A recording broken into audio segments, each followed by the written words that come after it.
Hello everyone, in this video we will learn how to copy and paste filter data only. So let's start this in my Excel and here you can see I have data.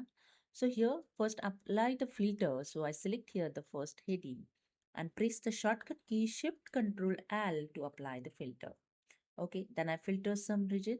Just click on the filters icon and I here deselected north and south and I filter the data east and west. So I click on OK and here you can see only east and west data is filtered. You just drag with the mouse and select this data. Then use here the Control C to copy this data. Then press the Alt semicolon to copy only filtered data. Okay, now select the cell where you want to paste. I select here and use here the Control V. Okay, so you can see only the filtered data is pasted. So that's it. Hope you understood. If you like this video, please subscribe. Thank you so much.